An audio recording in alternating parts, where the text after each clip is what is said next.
Subcommittee on Coast Guard and Marine Transportation will come to order. I ask unanimous consent that the chairman be authorized to declare a recess at any time in today's hearings without objection. Show that order. That could come anytime now. Also ask unanimous consent that members of the subcommittee be permitted to sit in the subcommittee at today's hearings and ask questions without objection. Show that ordered. As a reminder, wish to insert a document, please notify the TNI committee through documents, tni@mail.house.gov. I now recognize myself for the purpose of opening remarks. Meet today to examine the Coast Guard's law enforcement missions, focusing on service of counter drugs and migrant efforts, and to work to limit illegal, unreported, and unregulated, or IUU, fishing. I'd like to welcome our distinguished witnesses today, our Rear Admiral Joanne Berdion. Is that correct? Okay. She's the Assistant Commandant for Response Policy at Coast Guard. Heather McLeod, Director of Homeland Security and Justice at the Government Accountability Office. Aaron Davenport, Associate Director of Infrastructure, Immigration, and Security Operations Program at the RAND Corporation. And Caitlin Keating Bidoni, Natural Resources Policy Analyst at the Congressional Research Service. The Coast Guard is our nation's premier maritime law enforcement agency and is actively engaged in countering illicit marine activity. This includes stopping the flow of illegal drugs to our shores, interdicting illegal maritime migration, and protecting the environment through efforts to curb illegal fishing. Illicit maritime activity threatens our nation's health, security, and industries. As drug traffickers seek to poison our communities, the Coast Guard's accomplishment in stemming the tide of illegal drugs have been impressive.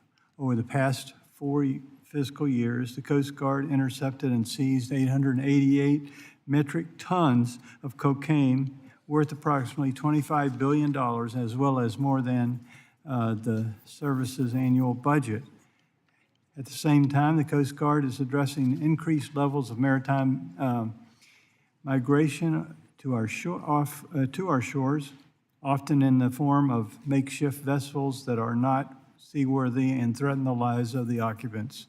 2023 was one of the deadliest years for illegal maritime migration. In 2020, the Coast Guard declared that the IUU fishing replaced piracy as the leading global maritime security threat. It harms the management of fish stocks, cost of legal fishing operations, tens of billions of dollars a year in revenue.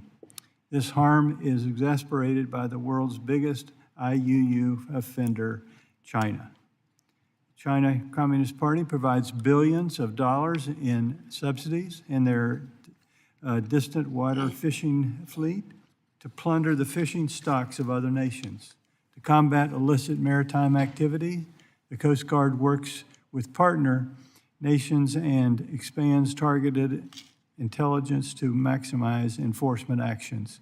At the same time, these often pit our nation's Coast Guard against foreign forces, including China, which was the world's largest Coast Guard, has the largest Coast Guard fleet. Despite its best efforts at these missions, the Coast Guard can only act on a fraction of the intelligence it receives. The service's drug and migration interdiction efforts are hindered first and foremost by a lack of resources, both due to long-standing failure to make long-term sustained financial investments and heightened more recently by manpower shortages broadly affecting the armed forces. In the coming year, this problem will only increase as the service is forced to lay up cutters that would otherwise be engaged in patrols because of a lack of Coast Guard guardians to man them. An important part of the subcommittee's work is to conduct oversight to better understand the Coast Guard's capabilities and to identify the causes for any mission gaps. As we explore the service's law enforcement missions today, I look forward to hearing from the Coast Guard will do to strengthen the capabilities. To Rear Admiral Burdon, I want to emphasize that this hearing is an opportunity for you to tell us what resources the Coast Guard needs to accomplish its critical law enforcement missions. Advocating its needs has not been one of the Coast Guard's strengths, so today I ask you to be candid. I'd like to thank all our witnesses for joining us here today and look forward to a great discussion. I now recognize the ranking member of the committee. You recognized. Thank you, Mr. Chair. And I know I'm going to be brief, and I ask my full statement to be admitted into the record. We're going to be called to vote in a little bit. But I want to make 4 basic points as we get started. That first, the Coast Guard is facing a 3,000-person shortage, which has degraded the mission readiness of the Coast Guard. And while its mitigation plans will prioritize search and rescue operations, national security, and the marine transportation system, operational status across the Coast Guard will suffer. Second point is what that means for the 3 items we have before us today. On drug interdiction, of the Coast Guard's 11 missions, the service dedicates the most resources to maritime drug interdiction. Despite this, over the past 3 years, the Coast Guard has failed to reach its 10% interdiction goal of known cocaine flow. And so I think it's important we understand why that is and how we can rectify that. Migration enforcement, the U.S. is witnessing a significant increase in maritime migration from the Caribbean that's expected to continue and will further strain limited Coast Guard resources and personnel. Coast Guard's role in immigration enforcement is to ensure safety and engage in search and rescue missions, so understanding what the role of the Coast Guard is and how it might be impacted is important to us as well. And finally, on illegal fishing, the consequences of illegal fishing include international disputes over resources, overfishing of fish stocks in international and domestic waters, and humanitarian repercussions such as human trafficking and exploitation of vulnerable communities through forced labor. I know it's an issue that a lot of us are interested in, especially those of us in the Pacific Northwest, where much of our fleet, fishing fleet, ends up all over the world. So with that, I'll close my statement and look forward to the testimony and yield back. I now recognize the ranking member, Mr. Carvajal, for an opening statement of 5 minutes. Recognized. Thank you, Mr. Chairman. I want to take this opportunity to discuss what has been and continues to be my top priority for the Coast Guard, its people. We were recently alerted to major operational changes underway at the Coast Guard due to a personnel shortfall. While the Coast Guard's mitigation plans will prioritize search and rescue operations, national security, and the marine transportation system, operational status across the Coast Guard will be adversely affected. Over 50 stations across the country will be affected through station downgrades, asset layups, or station closures. While the underlying recruiting and retention problems has been exacerbated by larger workforce trends and a declining interest in military service, chronic underfunding is a major factor.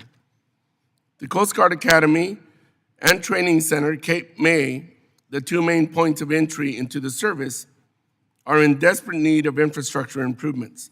The first experience with the Coast Guard must reflect an organization that cares about and for its people. Congress must do better to support coasties, and I hope my colleagues will join me in my demand for significant increases to the Coast Guard's budget. This August, I traveled with the Coast Guard to Panama, where I had the opportunity to see firsthand how the service conducts drug and migrant interdiction and its illegal, unregulated, and unreported fishing missions. I left the visit with several takeaways. First, the Coast Guard alone is uniquely situated to execute these missions. Neither part of the State Department or the Department of Defense, the Coast Guard is able to form relationships and enter into agreements that would otherwise be impossible. Second, the strong relationship with Panama and the associated benefits to the United States should be replicated in many other places across the world. With the current budget that's simply not viable,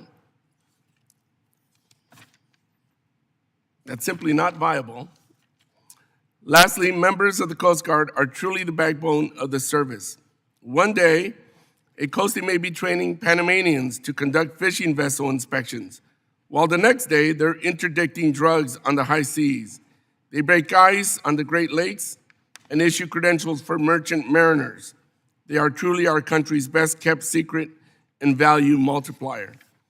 The Coast Guard's footprint, both domestically and internationally, continue to grow, and the distinct but related missions we're covering today demonstrate the unique and important role of the service.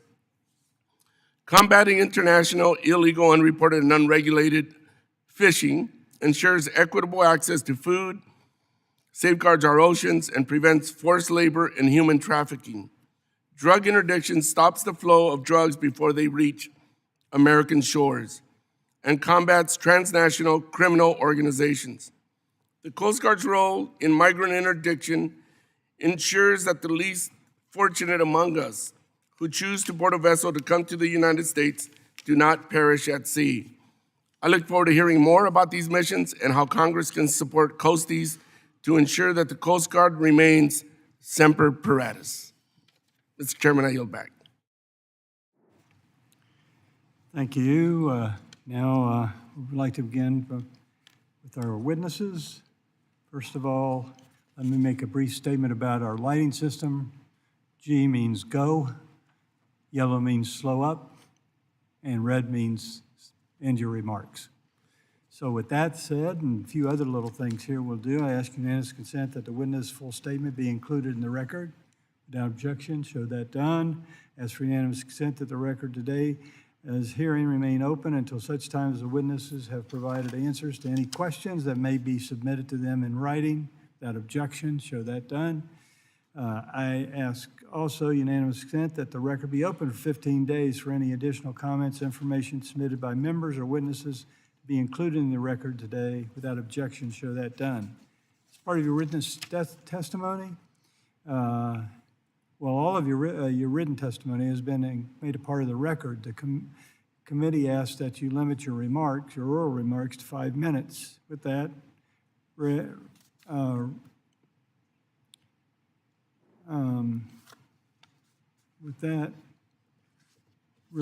Admiral Burdening, you are recognized for 5 minutes for your testimony.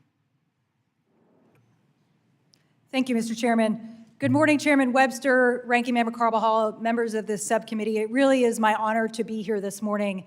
And while the topic of this hearing really focuses on matters of enforcement, I did just want to take a moment as an operator, as a leader, to acknowledge the mishap involving a Coast Guard helicopter this morning in Congresswoman Peltola's district.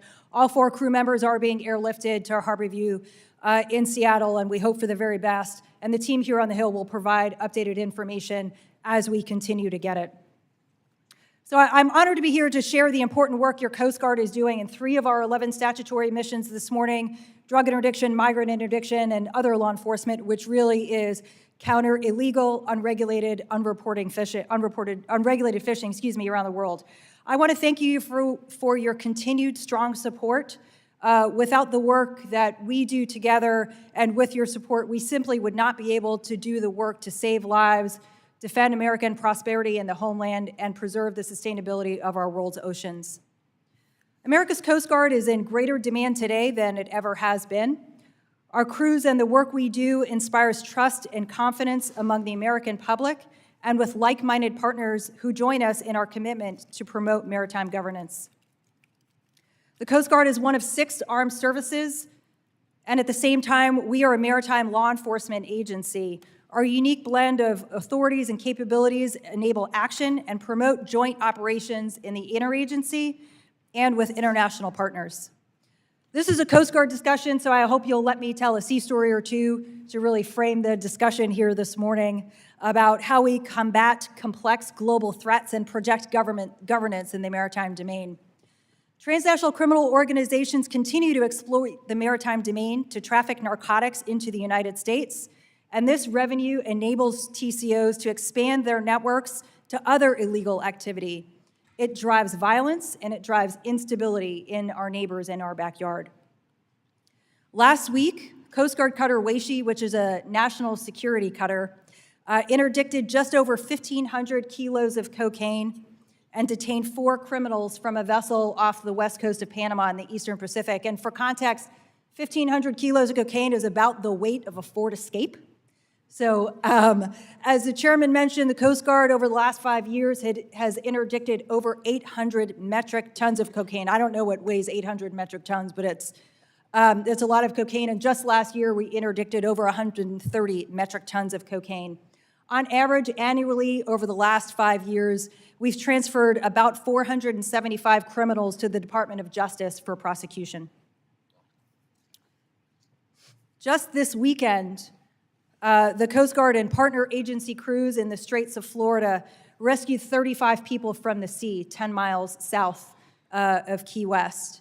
Those individuals had clung to their vessel, which had overturned 2 days prior. And what's truly noteworthy about this case is that they had life jackets. In my experience, and I've done this work for over a decade in that operational space, the fact that the vessel overturned is not unusual. Coast Guard crews often see overloaded, unseaworthy, manifestly unsafe vessels attempting the treacherous journey via maritime routes to the United States. But what is noteworthy is that they had life jackets. I want to express my gratitude to the Coast Guard crews who conduct the migrant interdiction mission with courage and compassion. This is difficult work in sometimes hazardous and treacherous conditions, and our crews really set their standard for compassion and a humanitarian approach to this life-saving mission. Globally, we've seen an increase in illegal, unregulated, unreporting fishing. IUU fishing undermines the global rules-based order and threatens food security for the over 3 billion people globally who rely on the sea for their primary source of protein. Today, as we speak, the Coast Guard cutter Frederick Hatch is on patrol in Oceania, working with Papua New Guinea for just the second time in history, exercising a bilateral fisheries agreement to help that partner exert sovereignty and protect resources in their exclusive economic zone. I also have the pleasure of being one of 3 tri-chairs of the Maritime Safe Interagency Work Group that under the Maritime Safe Act synchronizes efforts around the world in the interagency with non-governmental organizations and with our international partners. Thank you for the opportunity to appear here this morning. I look forward to our discussion. Thank you very much. As more, we'll go to Ms. McLeod. You're recognized for 5 minutes.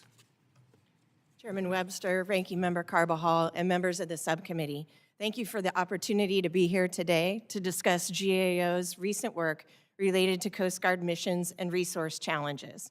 My testimony focuses on Coast Guard asset, workforce, and technology issues that are affecting the service's ability to carry out its 11 statutory missions. As you know, the Coast Guard is the nation's lead federal maritime law enforcement agency, and its missions, including drug and migrant interdiction and efforts to prevent illegal, unreported, and unregulated fishing, are supported by its people and assets. Coast Guard's personnel stationed around the nation operate aircraft, cutters, and boats to protect the country's maritime borders. In recent years, almost a quarter of Coast Guard's operating expenses have gone to drug and migrant interdiction and illegal fishing missions. The Coast Guard is constantly trying to balance its multiple efforts and adjust to a wide variety of tasks and circumstances to carry out these and its other missions. Although the Coast Guard has taken some steps to address these challenges, it should take additional steps to maintain future readiness. Our work has noted that declining asset capabilities and acquisition program delays continue to affect the availability of Coast Guard assets. For example, the Coast Guard's newest cutters, the Offshore Patrol Cutter and Polar Security Cutter, are intended to support law enforcement missions and deliver greater capability. However, we found that combined, These two programs are billions of dollars over their initial estimates and more than 2 years behind schedule.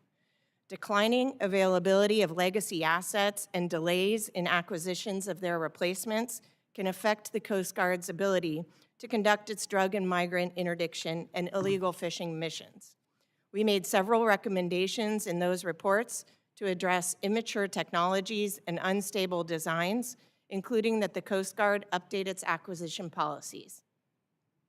Another challenge I'd like to highlight is the uncertainty around the Coast Guard's workforce needs.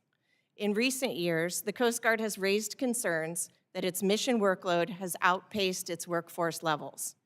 Despite these concerns, the Coast Guard has conducted limited assessments of its workforce needs.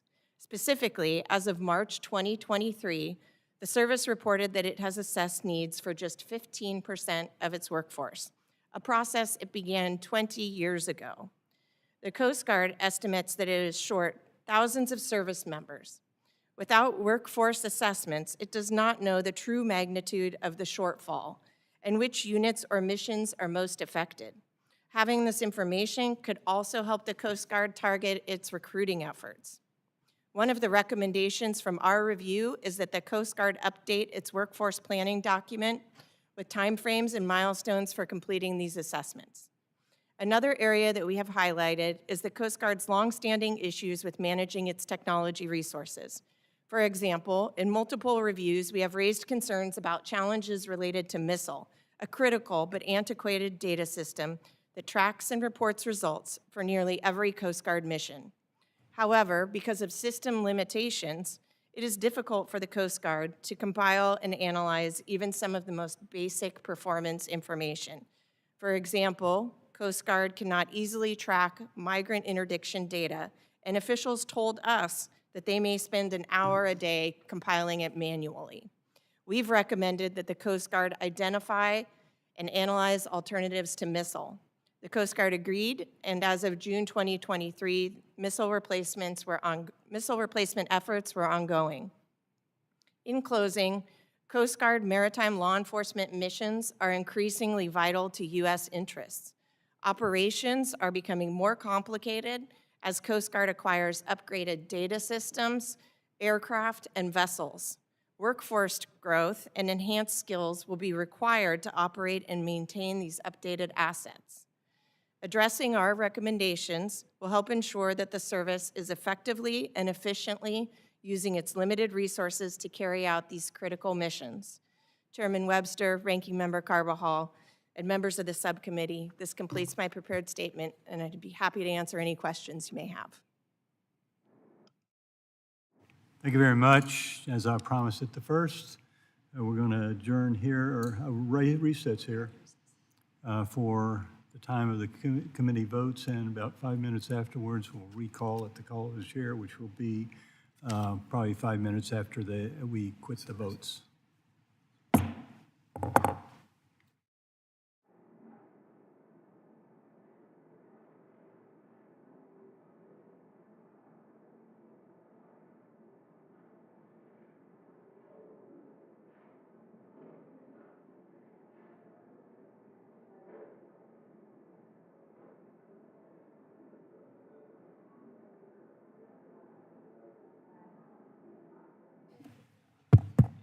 Yeah, it's okay.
Testing, 1, 2, 3. Test, 1, 2, 3. Test, 1, 2, 3. Testing, 1, 2, 3. So, Larry, what's the problem? So on broadcast, you hear like as he's talking, not quite pee-popping, but static sound like that every so.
Testing, 1, 2, 3. Test, 1, 2, 3.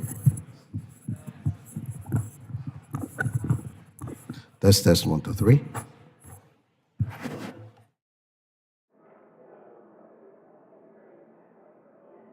Testing, 1, 2, 3. Test, 1, 2, 3. Testing. Testing.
Committee's called to order, and Mr. Davenport, we left off with you. You're recognized. Chairman Webster, Ranking Member Carbajal, and members of the subcommittee, good morning, and thank you for the honor of testifying before you today. I am a senior policy researcher and associate program director at the RAND Corporation, a nonprofit and nonpartisan research organization. Prior to joining RAND, I served in the U.S. Coast Guard for 30 years in multiple roles, including as commanding officer of 2 major cutters performing interdiction missions in the Atlantic, Pacific, Caribbean, and Bering Seas. My testimony today is focused on potential ways Coast Guard interdiction missions could be enhanced. I will specifically discuss opportunities for better information sharing, technology implementation, and interagency and international cooperation and collaboration. Regarding information sharing, a strong consensus exists across the interagency that intelligence-driven operations are key to improving interdiction outcomes. Information sharing among intelligence and law enforcement agencies and partner nations often yields the best outcomes when investments are focused on increasing intelligence gathering, analysis, and queuing capability. Improved data sharing will facilitate more optimal placement of the limited assets dedicated to interdiction and help target where diplomatic and economic incentives would be the most efficient. However, consistency in interdiction data remains an issue. Both flow and seizure data differ depending on the source and therefore may lead to conflicting or erroneous conclusions. Having a common understanding of interdiction data is essential because it contributes to informed policy development, resource allocation, and operational decisions pertaining to interdiction programs. Concerning technology, increasing the use of existing unmanned systems technology continues to be an important investment to improve the effectiveness of interdiction forces. In expansive geographic areas, small unmanned aircraft could be launched from unmanned vessels that can remain at sea for extended periods of time. These unmanned vessels could further be used to monitor illegal activities while remaining undetected thanks to their small size. Additionally, other unmanned vessels and aircrafts that would be easily visible to those engaging in illicit activity could further deter migration, drug trafficking, and illegal fishing activities.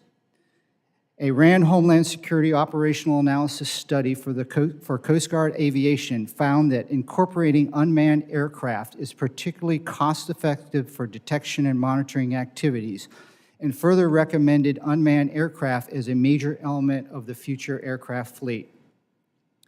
With respect to cooperation and collaboration, the U.S. has achieved the largest increases in interdiction and security when enabling and working with regional partners. Training provided by the Coast Guard has been a key enabler of improving international coordination and maritime interdiction success. In addition, greater utilization of Coast Guard law enforcement detachments has been demonstrated to be a highly successful force multiplier. Establishing and exercising bilateral agreements also remains crucial.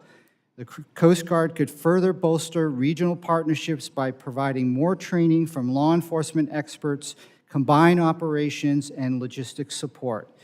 In doing so, the United States will expand the jurisdictional reach of its maritime interdiction operations. Finally, the Coast Guard could explore other options for operating to increase its effectiveness in areas discussed today. For example, U.S. interdictions generally focus on international waters and non-commercial conveyances, but there remain challenges associated with coordinating interagency and international forces, partner nation legal hurdles, forward basing, and logistics support. An alternative is greater emphasis on improving intelligence and interdiction measures through international port state control, which would allow for additional scrutiny before a suspect ship leaves the source nation. Efforts to counter commercial maritime trafficking should recognize the utility of port state control as a choke point to monitor and control poorly regulated flags of convenience ships suspected of engaging in illegal transport. In summary, I believe there are multiple options available to enhance the Coast Guard's interdictions operations and improve outcomes. Thank you. Thank you. Dr. Benoni, you're recognized for 5 minutes. Chairman Webster, Ranking Member Carbajal, and members of the subcommittee, good morning. My name is Caitlin Keating-Budanti, and I'm an analyst in natural resources policy at the Congressional Research Service. As requested by the subcommittee, my testimony will focus on the United States Coast Guard role in the at-sea enforcement of living marine resource laws and international agreements as it pertains to illegal, unreported, and unregulated fishing, or IUU fishing. CRS takes no position and makes no recommendations on policy matters. Today, I'm going to discuss IUU fishing and some of the negative consequences associated with it, as well as discuss some efforts by the U.S. Coast Guard to combat IUU fishing. IUU fishing is an ongoing, multifaceted global issue that affects the ocean ecosystem and the sustainable management of living marine resources, both within areas' national jurisdiction and on the high seas. IUU fishing can impact the accuracy of the data needed to inform fisheries conservation and management decisions, thereby exacerbating overfishing while threatening the livelihoods of vulnerable fishing communities and food security in certain regions. Experts estimate that 1 in 5 fish caught is derived from IUU fishing, costing the global economy between $15 and $36 billion annually. Over the past 2 decades, successive U.S. administrations and Congresses have recognized that IUU fishing poses a threat to national and regional security and have taken a number of actions to combat IUU fishing broadly. In particular, the Maritime Security and Fisheries Enforcement Act, commonly known as the Maritime Safe Act, was enacted in 2019, establishing a whole-of-government approach to counter IUU fishing and to prevent IUU fish species from entering the marketplace. The U.S. Coast Guard is a leading agency for U.S. enforcement of domestic and international living marine resources laws in the U.S. Exclusive Economic Zone, or EEZ, and in key areas of the high seas, such as those managed by regional fisheries management organizations, or RFMOs. RFMOs are treaty-based international bodies composed of nations that share an interest in the management and conservation of fisheries in specific geographic areas of the high seas.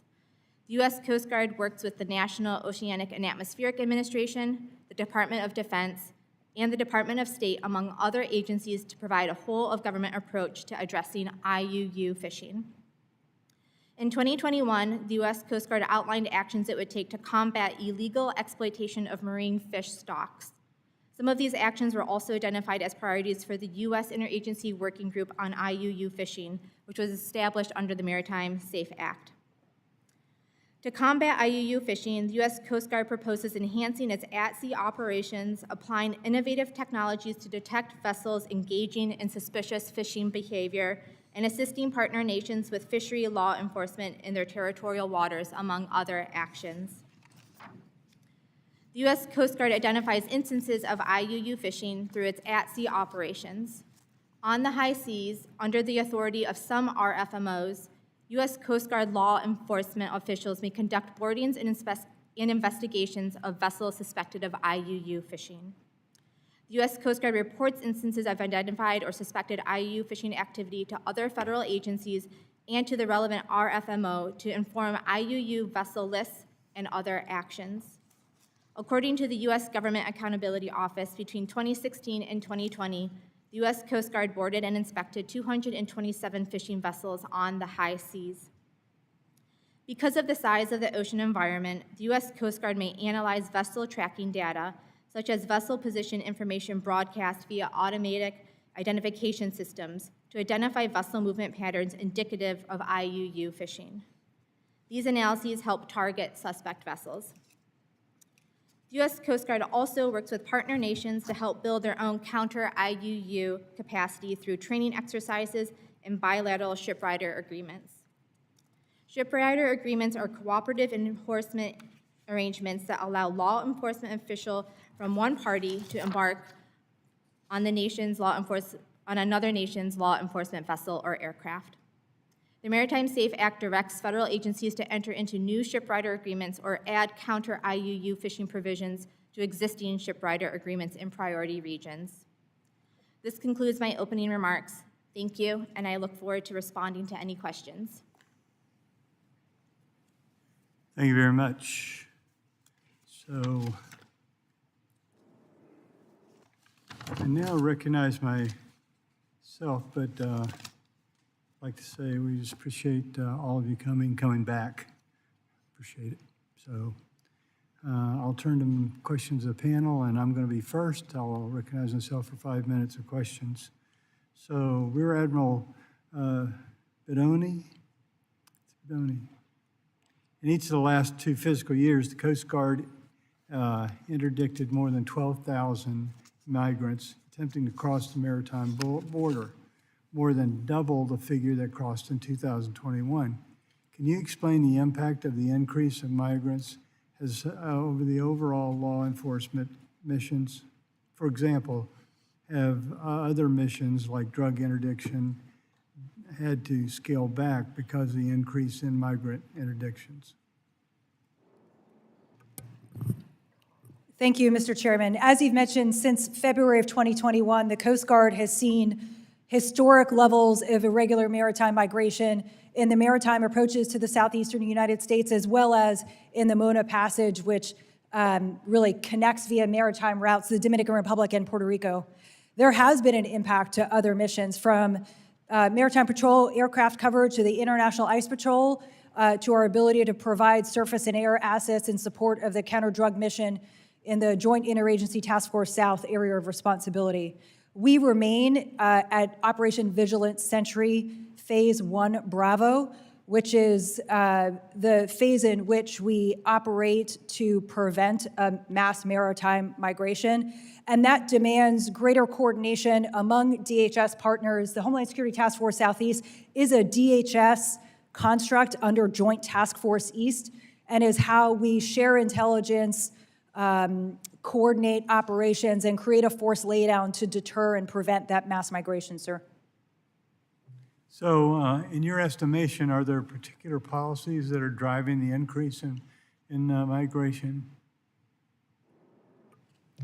Sir, I think, having been on the water and seen face-to-face some of these individuals who have made what I imagine is a near impossible choice to take to the sea with one's family, I think the drivers of that kind of decision-making are complicated, sir. What I can tell you is Coast Guardsmen every single day approach these missions as life-saving operations, and they do so with humility and compassion. And there certainly are complex policy decisions to be made, but those are made outside of the Coast Guard, sir. Ms. McLeod, to what extent does the Coast Guard's lack of sufficient assets hinder the ability to carry out the law enforcement missions? So collectively, our work has shown that the Coast Guard has struggled with foresight in this area, managing towards a future that might look different than the past. They're often have assets and people working on missions simultaneously, but the Coast Guard has not accurately distinguished the priority of its missions or resources, or successfully identified how to assess trade-offs among its many priorities. We think that data improvements could assist the Coast Guard in this area.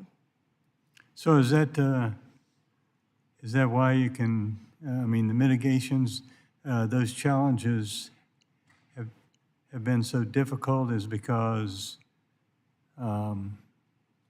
it's just spread out, or what would you say? I think without having the most foundational, basic data information systems that support analysis of looking towards the various missions and resources that are being expended towards those missions, enabling the Coast Guard to prioritize among them is a major challenge, yes. Rear Admiral, would you like to respond to that question?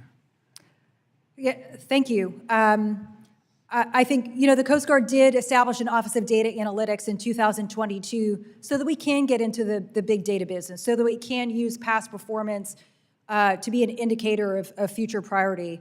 Likewise, I'll say, you, sir, in your opening mentioned resources. And I think to be the Coast Guard of the future by 2033, we would offer that we need to be a $20 billion Coast Guard, to have 3 to 5% of sustained growth in our operating budget so that we can't just maintain the Coast Guard we have, right? You all have been very generous, and we've been grateful for your support. But as we look to the future, we really do need that 3 to 5% of sustained growth in our operating budget to build the Coast Guard of the future. Thank you. Mr. Davenport, in your testimony, you noted that the importance of leveraging technology. Can you discuss some of the ways that Coast Guard can leverage their unmanned systems and other similar technologies to improve its execution of law enforcement missions? Yes, sir. Thank you for the question.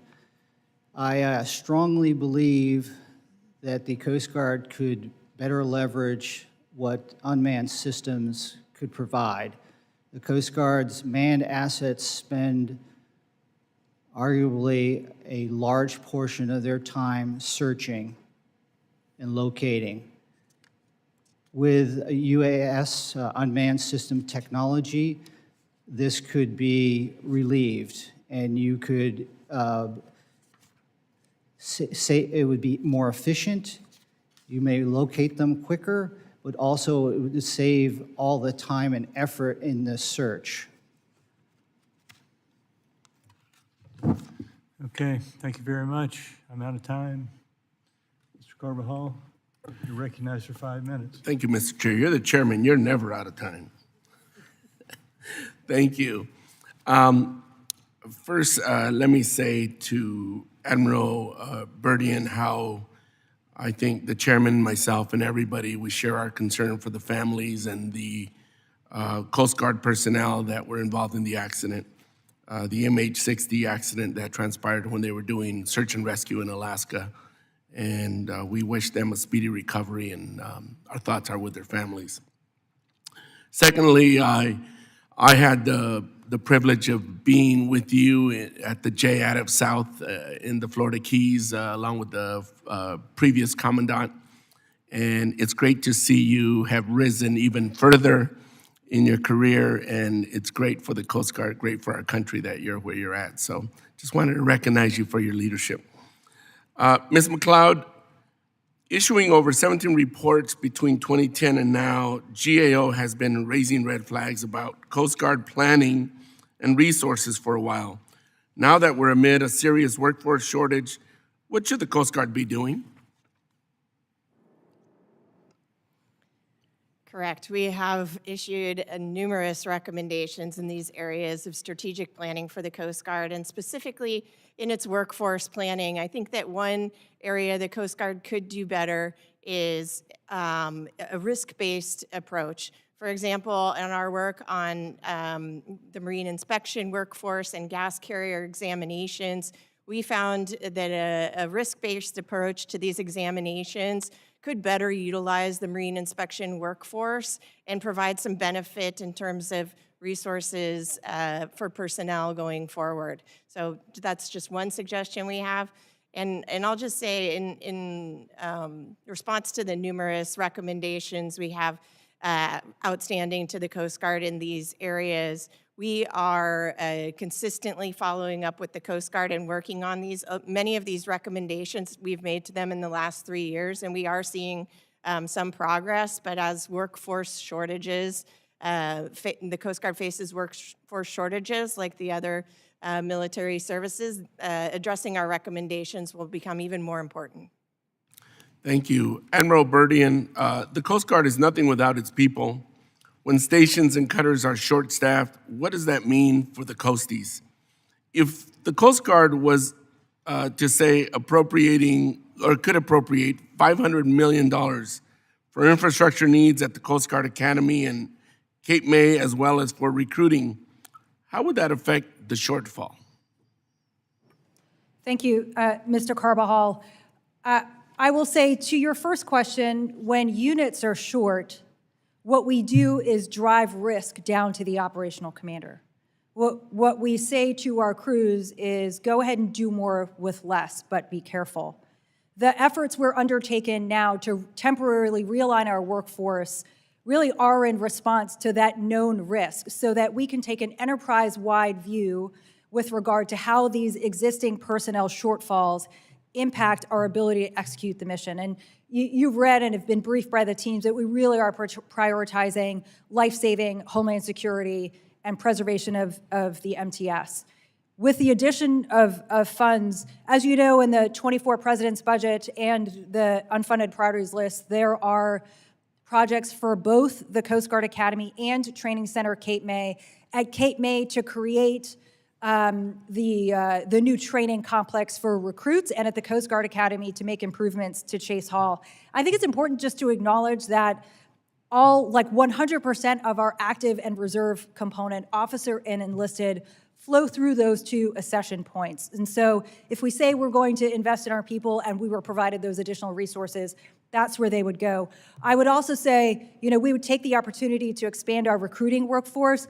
Coast Guard recruiters are excellent at what they do, and you know us well as our Committee of Primary Jurisdiction. The Coast Guard sort of sells itself once we're in the room.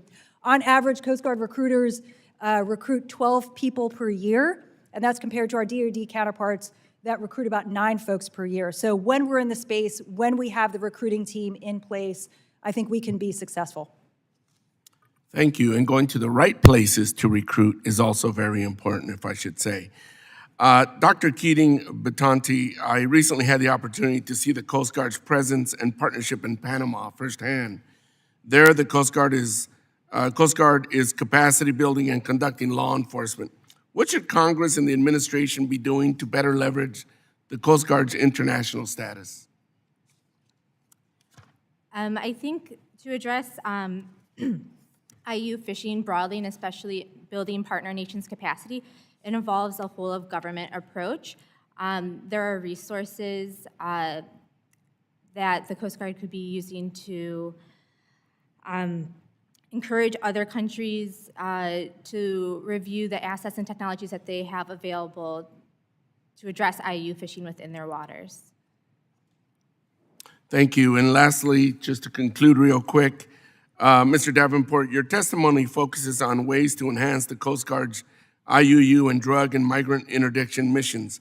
What can you say about the Coast Guard's resources given the current workforce shortages combined with the increased migrant flow? What will happen to the percent of drugs interdicted if Congress does not increase appropriations?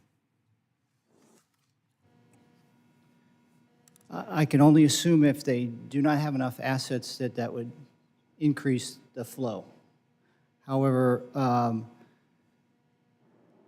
I think there are ways that they could increase interdiction by driving it down and working more with the partner nations and enabling them through the use of a very successful tool, which is law enforcement detachments combined with bilateral agreements.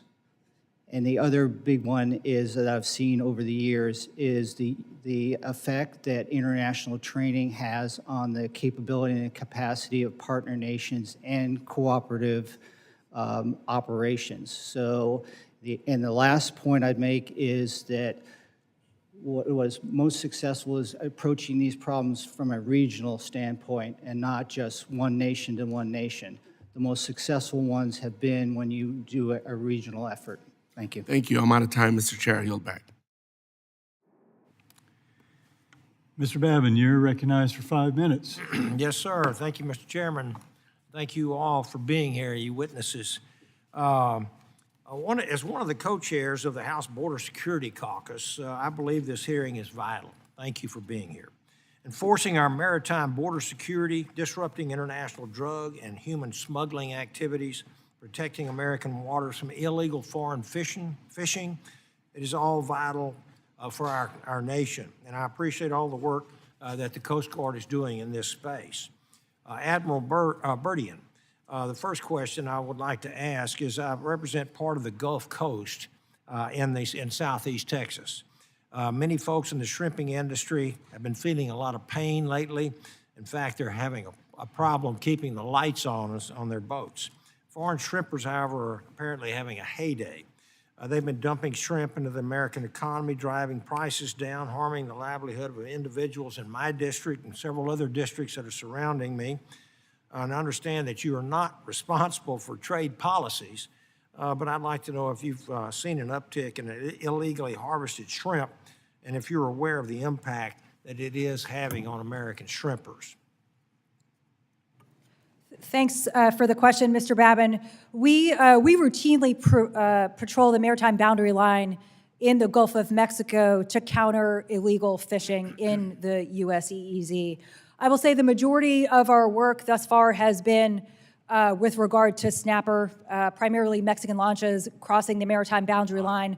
Though in advance of the hearing, I was made aware of this particular issue, and we'll coordinate with our partners in NOAA who primarily oversee the imports to discuss with them, and we can get back to you on that, sir. You sure? That would be fine. I have several sir. other questions I'd like to ask you, but that is an acute problem for our American shrimpers, and I would hope that the Coast Guard would at least be aware of that. The entire country and then likely the entire world is paying attention to what's happening at our southwest border, and our open border policies have been received as an open invitation for millions, almost 10 million illegal immigrants to simply show up, sign a few documents, download an app, and then be released into the interior of our country.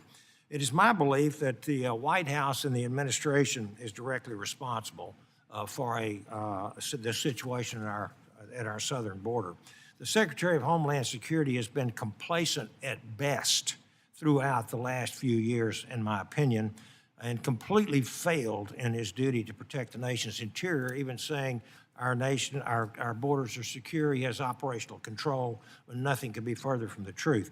I'm just curious whether the White House or anyone else in this administration, Homeland Security, DOT, Department of Defense, anyone else, has ever pressured the Coast Guard on its migrant interdiction mission.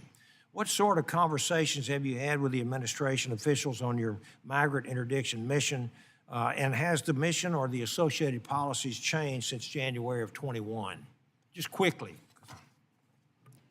Sir, we routinely have discussions with partners in interagency and policy discussions up the chain through DHS and with the White House with regard to maritime migration. Those discussions surround how best to support the Coast Guard in these life-saving missions and what resources we need to continue to coordinate with our partners in the Department of Homeland Security and with international and interagency partners, in the vertically integrated government.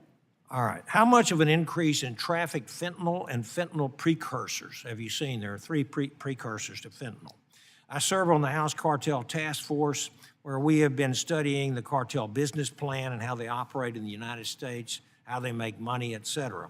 The cartel's fentanyl is made up of a number of precursors that largely come from China. Does your drug interdiction mission consider precursors as a priority, either directly from Chinese sources or possibly smuggled through other foreign flagged vessels? So those precursors are primarily moving, as I understand it, in containerized cargo into ports in other countries such as Mexico. We have worked with our partners in Samar and Sedena to really build some capacity to understand governance in ports and get after that issue. We are not seeing finished fentanyl move in the maritime, with very, very minor exceptions, sir. But I will say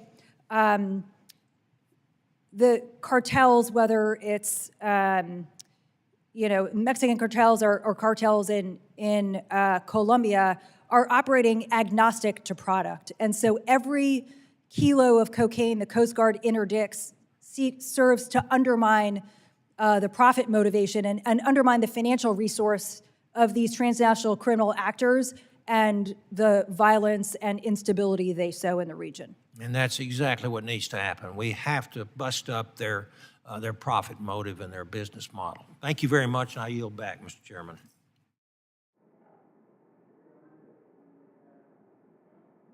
You're recognized for 5 minutes. Thank you, Mr. Chairman. A couple of quick questions, mundane perhaps, but all politics are local. So when the Coast Guards decide to move the Marine Ocean Terminal Concord MODCO, the escort and patrol for the ships that are coming and going, carrying the munitions. Why did you move from Vallejo, in my district, directly across the river from MODCO to San Francisco? And the impact that that has on the salary structures. Interesting. I'll let it just hang out there. I'd like to hear from you about the salary structures as a result of that move from my district to San Francisco. And she's no longer speaker. So, you also discussed the issue of tracking, monitoring, finding out what is going on out there. And Mr. Davenport, you raised the issue of unmanned vessels, observation. Have you gone beyond just those that are at sea to those that are in the air and those that might be available through various commercial satellite operations and organizations? Thank you. Actually, there's not been much exploration in space, but I will say that I lead a project for the Coast Guard. It's called Evergreen. It's looking into the future, and space is one of the focal areas that we'll be focusing on the next 3 years. I would highly suggest you do. There are commercial operations that are ever increasing with various satellite technologies that can provide almost daily view of the entire world and might be available to deal with the issue of identifying where the problem might be, illegal fishing, contraband of all kinds. So I'd like to hear from you about that, and Admiral, if you'll pay attention to that also. You're welcome to comment, Admiral, if you'd like to, about, you might want to pick up the issue of University of California, San Diego, and the laboratory that exists out there with the Scripps, working with the Coast Guard on these unmanned vessels. Yes, sir. We are in the midst of a contract using unmanned surface vessels right now and trying to understand how that can help us with domain awareness in multiple mission sets, but primarily in maritime migrant interdiction. And I will say the Deputy Commandant for Operations just last year released a strategy on unmanned systems, and my partners in the acquisition and capabilities directorates at headquarters are actively working to accelerate how we get into that space in earnest. Thank you. It may very well be that we'll have to move very rapidly on these unmanned systems because our new manned systems seem to be way behind schedule. I suppose if we were to beat this drum enough, we might actually be able to bend some steel and get some ships out to sea. So that's an ongoing issue. I'm sure this committee will be dealing with it, having to do with the offshore patrol cutters. And of course, someday, maybe, oh no, we're never going to have an Arctic icebreaker. Hopeful. Finally, about your budget, about recruiting and all that goes with it. It comes back to the Congress, and that is, do you have an adequate budget to hire the people that you need for the ships? Apparently, the indication from Ms. McLeod is that you don't. Would you care to opine on this for 1 minute or less, Admiral? Sir, I know that Congress is in the decision of making tough choices about where to apply appropriated dollars, and we likewise, as the executive, are in the business of making tough choices about sometimes having to find economies. So certainly, with additional resources, we absolutely would invest in the accession points where all of our recruits and officer candidates enroll into the Coast Guard, embrace our core values, and create the values and activities as leaders that are the key component of our efforts to retain the best workforce. If I might interrupt in my last 20 seconds, we're going to spend a lot of time here this week and perhaps later dealing with the Secretary of the Homeland Security. I would suggest that our time might be better spent providing an adequate appropriation for that department as well as for the Coast Guard. And with that, I yield back.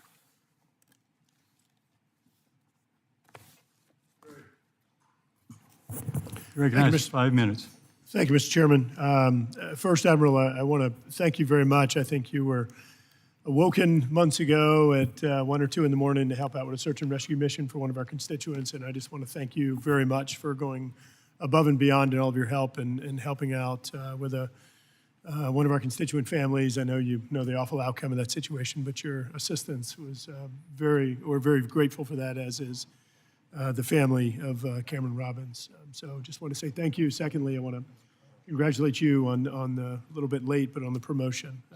Certainly have watched your career blossom over the years, and congratulations. Admiral, one of the largest obstacles we have in IUU is being able to identify the illegal fisheries. It ends up being commingled in with other perhaps legal fish and then put on to global markets and ultimately to consumers' plates. What does the Coast Guard learn from its participation in Maritime Safe to the working group to help inform us what else we could be doing, what other tools or authorizations we could be giving the Coast Guard to help to decipher or to weed out some of the illegally caught fisheries that we know China and other countries are currently fishing? I believe 1 in every 5 fish right now is IUU fisheries.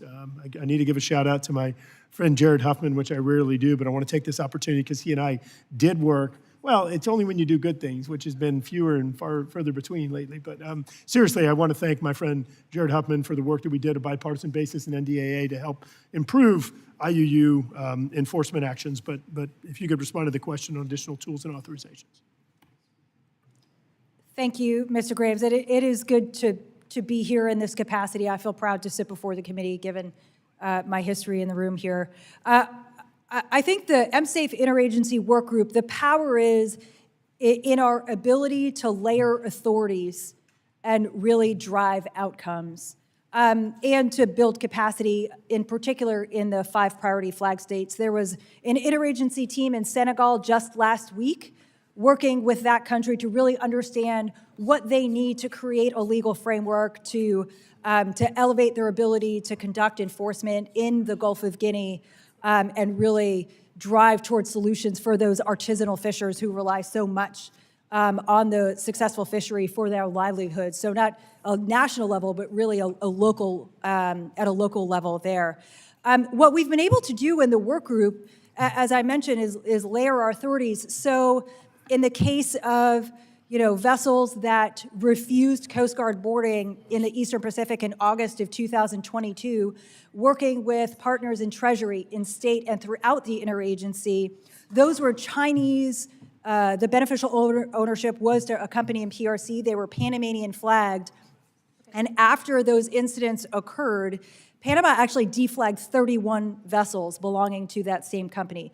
Those are real, tangible, articulable outcomes that are only achieved when we do work together in an interagency and take the issue from detection to outcome.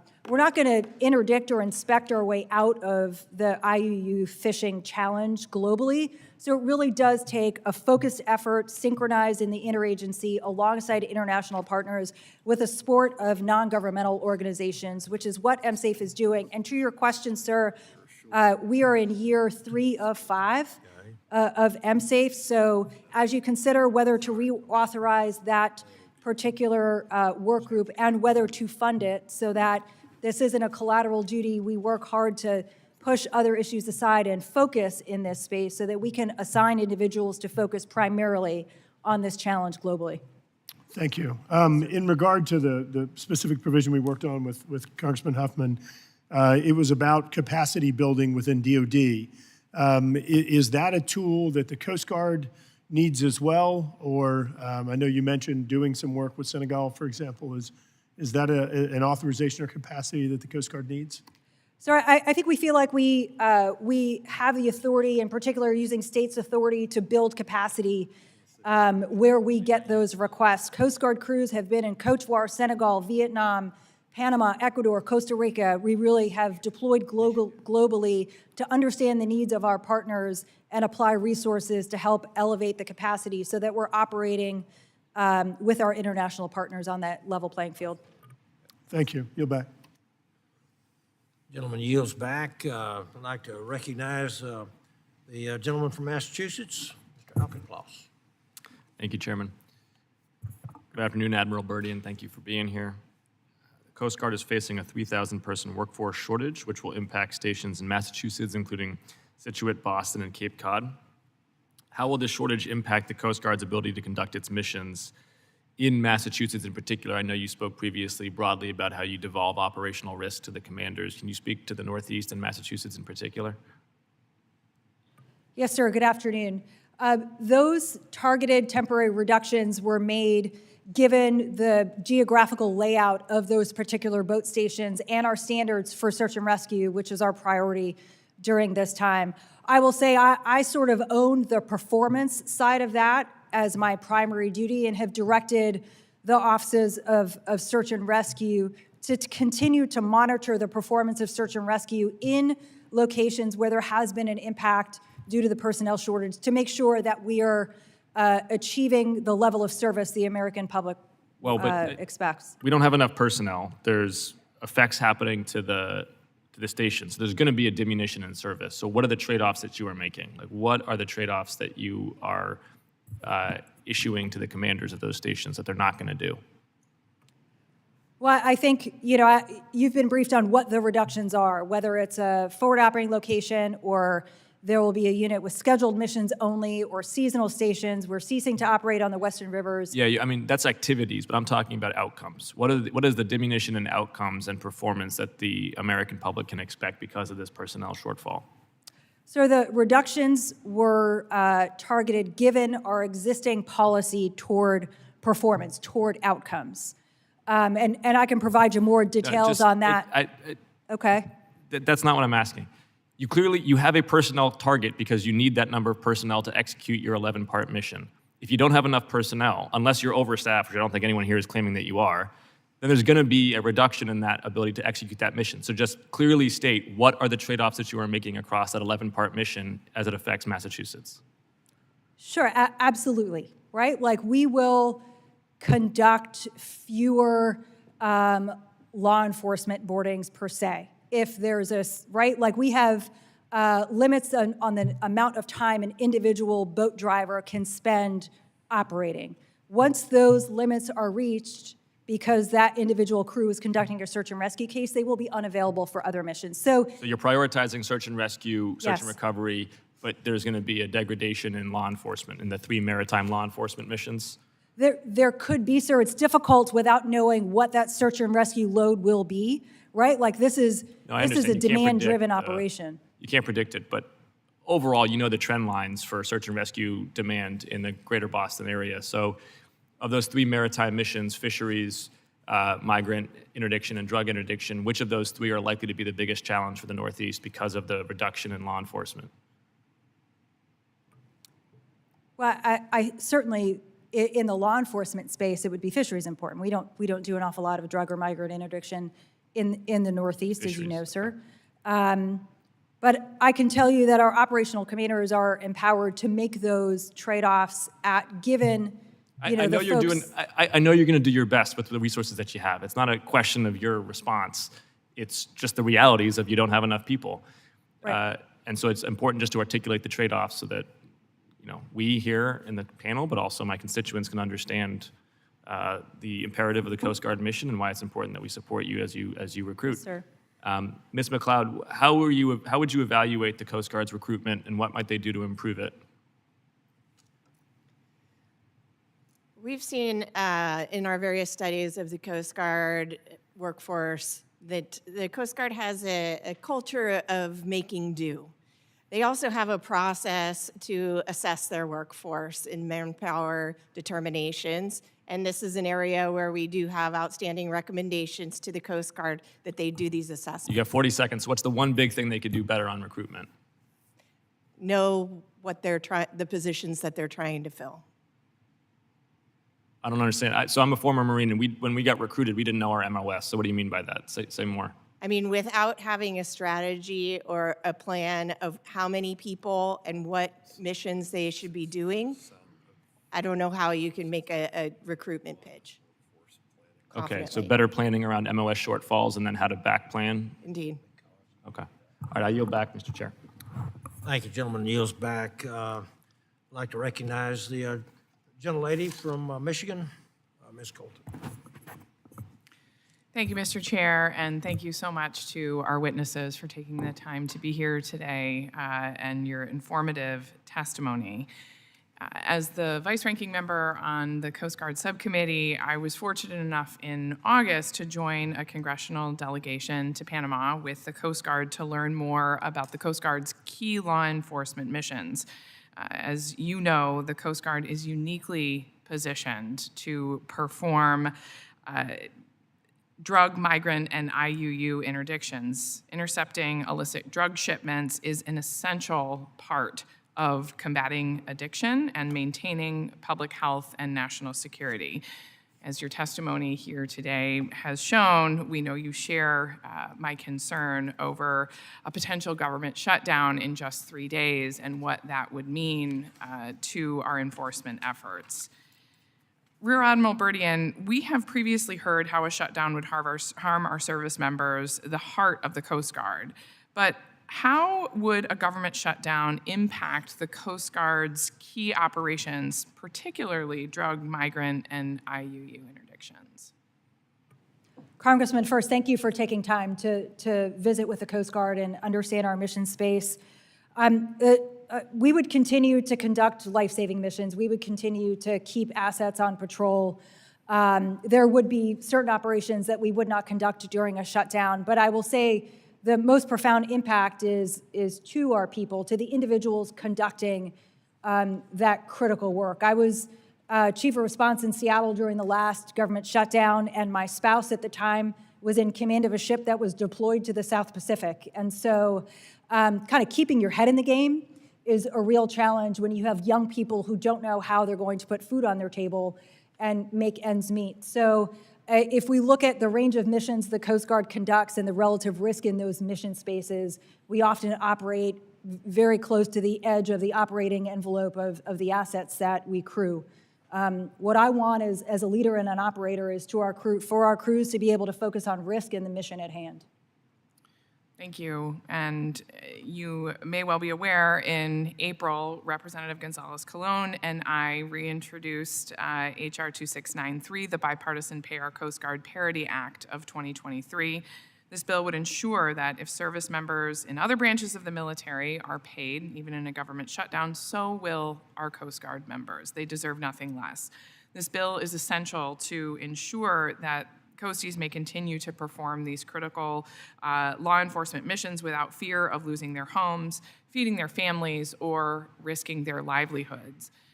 Can you talk a little bit more in depth, just specifically about the impact of a shutdown, fearing where the income may be coming from, has on retention and recruitment and the overall morale of our Coasties? Yes, ma'am. I think what we don't want is to be at our crew members' dinner tables. When crew members, are arguing at dinner tables about finances because they're not receiving their paycheck as Coast Guardsmen, and then are going out to conduct dangerous missions. We say that service is a sacrifice, and it's true, but it's not just a service member who sacrifices. I can tell you that my children have missed with either parent multiple holidays, birthdays, significant events. It is a worthwhile trade-off, but the more junior the person, the more challenging it is, given the fact that most Coast Guard personnel they don't live in a place that's co-located with a large military base. So we're on the economy for housing, and it's having to have discussions with landlords and creditors. It is demoralizing. It's difficult, again, to keep your head in the game. Thank you for that. Thank you for your service, and thank you for your sacrifice. With that, I yield back. Gentlelady yields back. I'd like to recognize the gentleman from California, Mr. Huffman. Thank you, Mr. Chairman, and I want to thank my colleague from Louisiana who earlier brought up our collaborative efforts on this subject, this very troubling subject of IUU fishing, thanks to those on the panel who testified about this. And, we could spend an entire hearing, of course, on this subject. I hope we actually will. I hope a few other committees will do the same because we now know a lot more about this because of a recent bombshell report, the Outlaw Ocean Project, detailed in the New Yorker, and it reveals a profoundly troubling reality. We have seafood processed by Uyghur forced labor in China, a lot of it, that has infiltrated U.S. supply chains. It is a distressing revelation. We know that IUU fishing is a sobering environmental problem. It's a fishing industry problem. My colleague from Texas talked about how unfair it is to the Gulf shrimp fleet in his district. And it's the same effect on U.S. fishers all over the country who hold themselves to a high standard and have to compete with this terrible, illegal, unreported, and unregulated black market. But it's also a huge human rights crisis that is seeping through our borders. And this Outlaw Ocean Project links 47,000 metric tons of imported seafood, including cod, pollock, shrimp, and more, to Uyghur forced labor facilities, and that's coming into our market. Major U.S. retailers and food service companies are implicated, and that includes Costco, Kroger, Cisco, and others. And the scale of this issue just paints a dire picture of how complicit we are in these systemic failures to ensure an ethical supply chain.